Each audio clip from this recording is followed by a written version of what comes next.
Greetings to all of you. My name is Dr. Jamie Wellborn. I'm an assistant professor of education leadership at St. Louis University in St. Louis, Missouri.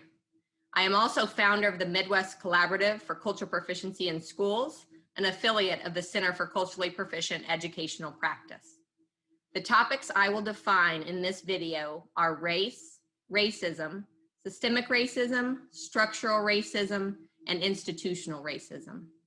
These definitions are derived from two sources: Cultural Proficiency, a manual for school leaders, and Chronic Disparity, strong and pervasive evidence of racial inequalities.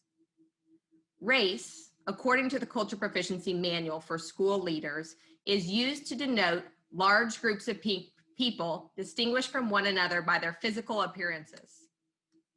First developed in the 17th century by social scientists, the concept of race was misinterpreted and popularized by eugenicists and social Darwinists in the 19th century in an attempt to characterize people by their physical features and to use those differences in society to justify the subjugation of people of color and perpetuate the dominance of the white race. It is important to note that race, especially in the United States, is a social construct, the way society is often organized. Common classifications of race include people of African descent, people of European descent, Asians, Pacific Islanders, American Indians, Hispanic, and Latinos and Latinas. Clearly, these groups exclude a large number of ethnicities, cultures, people of mixed race, and biracial or multiracial groups.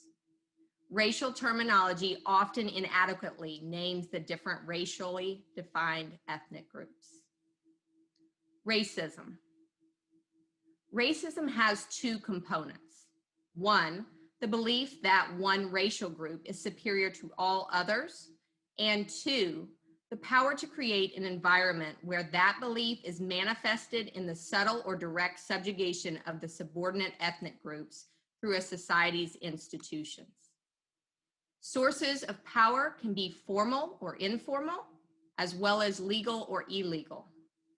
The intent of individuals' behaviors is irrelevant when it comes to racism.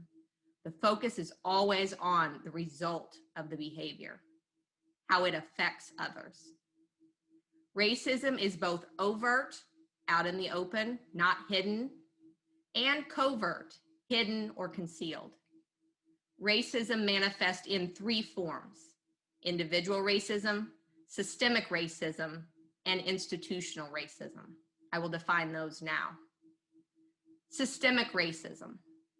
The key concept of systemic racism is the values of a system that are embedded in a society that supports and allows the continuation of oppression and discrimination.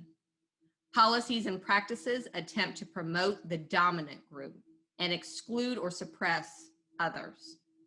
Systemic racism manifests itself in two ways: institutional racism and structural racism.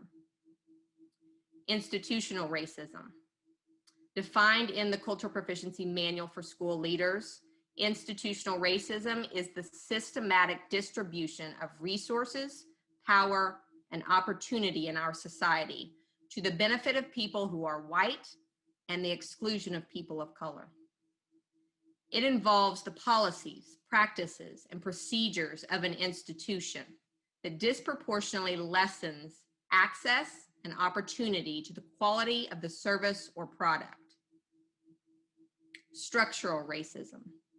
Structural racism is the most pervasive form of racism in our society because it normalizes the distribution of resources, power, and opportunity to people who are white while oppressing people of color. Structural racism exists throughout our society as it encompasses history, culture, politics, and economics. So where does racism fit in the cultural proficiency framework? Racism is one of the barriers to cultural proficiency. The barriers of cultural proficiency inform all unhealthy, unproductive, and inequitable policies, practices, procedures of organizations, as well as behaviors of the individuals of those organizations.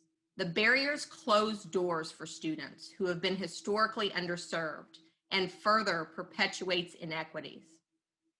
Culturally proficient educational leaders have the awareness, will, knowledge, and skills to confront and overcome barriers to cultural proficiency, such as racism.